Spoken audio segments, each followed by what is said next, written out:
Welcome back sa ating panibagong video, and today, meron tayong song request from Aljon Contreras at ang kanyang request ay Kung Alam Mo Lang by Bandang Lapis. So before tayo mag-start, ang bilang ng string natin ay 6, 5, 4, 3, 2, 1. So umpisa na natin sa intro. Yung unang chords natin ay F. So hindi muna natin gagawin yung bar chords, gagawin muna natin yung easy na F. Okay? So yan ay sa 4th string, ito naman ay sa 3rd string and 2nd string to. Tapos yung ipipick nyo dito mula 4th string pababa. Okay? And then next chords natin ay G.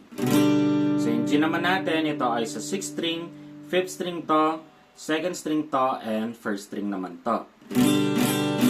Okay? So, yan lang yung dalawang chords natin para sa intro at uulitin natin yung dalawang chords na to ng 4 na beses. Okay? Tapos, yung strumming pattern naman natin dito ay down, down, up, up, down, down, down, up. Okay? Tapos, lilipat agad ng chords. So, practicein muna natin yung ating intro before tayo pumunta ng verse. 1, 2,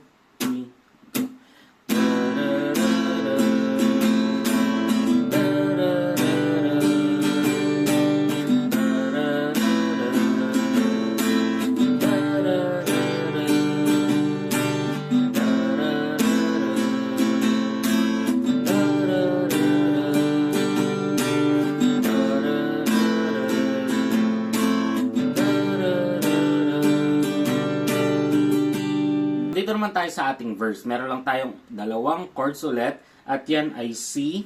So yung C parang F kanina, itataas nyo lang tong dalawang to. So yan ay sa 5th string na ngayon, 4th string to, tapos 2nd string pa rin to. And this time, mula 5th string yung pag-strum pababa. Okay? Tapos yung last chords natin ay F. Okay? So madali lang yan, bumababa lang yung dalawang daliri nyo. Okay? And then, uulitin naman natin to ng 2 beses. And this time, yung kada strumming or kada chords natin, gagawin natin ng 2 beses yung strumming pattern natin bago lumipat ng chords. Okay? So, practicein muna natin tong ating verse. 1, 2,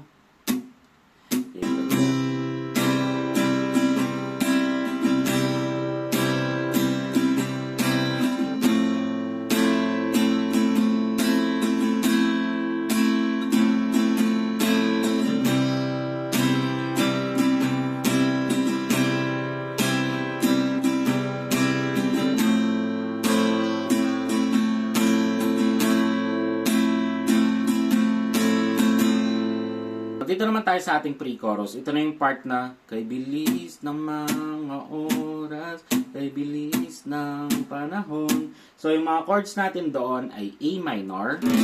So yung A minor natin, ito ay sa 4th string, 3rd string to, tapos 2nd string naman to. And yung pag-strum nyo mula 5th string pababa. Okay? Next chords natin ay G, tapos F. Last chords natin ay G. Okay? Tapos yung strumming pattern naman natin dito, sa unang tatlo, yan yung mga naka-yellow na yan. Ang strumming pattern natin ay tig-isang pababa.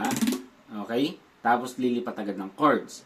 And yung pinakadulong chords natin, yung G, gagawin natin yung normal na strumming pattern natin. Pero, dadagdagan natin ng isang pababa doon sa pinakadulo ng strumming pattern. Okay? So, para mas mabilis natin matutunan, practicein natin ng sabay-sabay. 1, 2, 3. Kay bilis ng mga oras, kay bilis ng panahon, parang dati tayo pa, wala na ngayon. So, dito na tayo sa ating chorus. Ito na yung pinakahihintay ng lahat. So, ito na yung part na, kung alam mo lang na mapagkita. So, yung mga chords natin dito, hahatiin natin sa dalawa. Okay? So, yung first part, yan ay F, G, A minor, F, and then G. Okay? Second part naman, F, G, A minor, G, F, then G. Okay? Tapos, yung strumming pattern natin dito, medyo mag-iiba na siya. So, yung unang dalawang chords para sa first part, so yung F, yung original strumming pattern pa rin yung gagamitin natin. Down, down, up, down, down, down, up, pati sa G. Pero pag napunta na kayo dito sa A minor, yan yung naka-yellow na yan, ang strumming pattern natin ay isang pababa lang. Okay? And then yung kasunod na chords niya, yung F, hatiin ulit natin yung original strumming pattern natin sa dalawa. So sa F, yan ay down, down. Tapos sa G, up, up, down, down, down, up. Okay? Tapos, doon sa ating second part, gagawin ulit natin yung original strumming pattern para sa F at G. And then, pag napunta na kayo dito sa A minor hanggang dulo, yung mga naka-yellow na yan, yan ay down, down. Tapos sa G, up, up, down, down, down, up. And then sa F, down, down. And then yung last chords, dadagdagan natin siya ng isang down doon sa pinakadulo. Okay? Up, up, down, down, down, up, down. Okay? So, ganun lang siya guys. At para matutunan natin na mabilis, practicein natin ng sabay-sabay. 1, 2, kung alam mo lang, kasi di meron ka ng ibang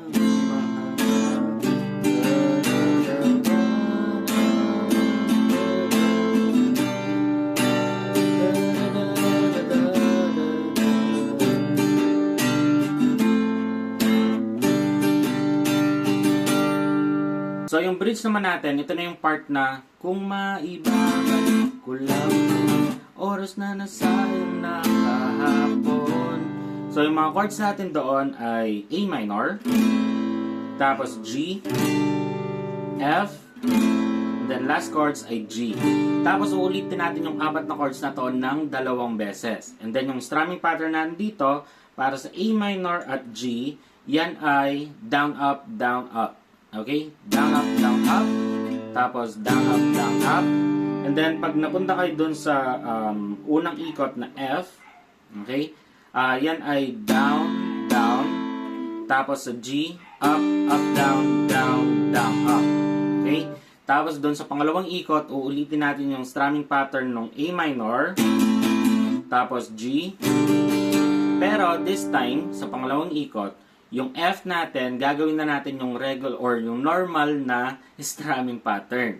Yung down, down, up, down, down. Same din sa G. Pero since dulo siya, gagawin natin is mag-add ulit tayo ng isang down doon sa pinakadulo.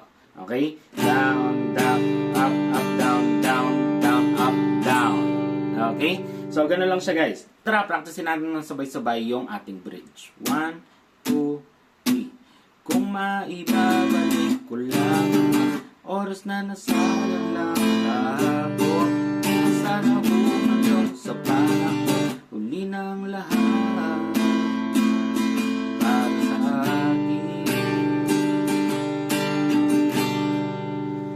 Kung alam mo lang na mahal pa kita,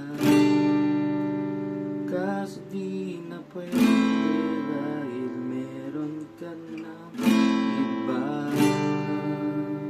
So, diba, medyo marami siyang strumming pattern pero at the same time, madali pa rin siya. At kung gusto mo yung mga ganitong kadadaling guitar tutorial, mag-subscribe ka na at i-hit mo na yung notification bell para lagi kang updated sa ating mga bagong video. At hanggang dito na lang tong video ito. Maraming salamat sa panonood at muli, ako si Max from Guitar Tips and peace out.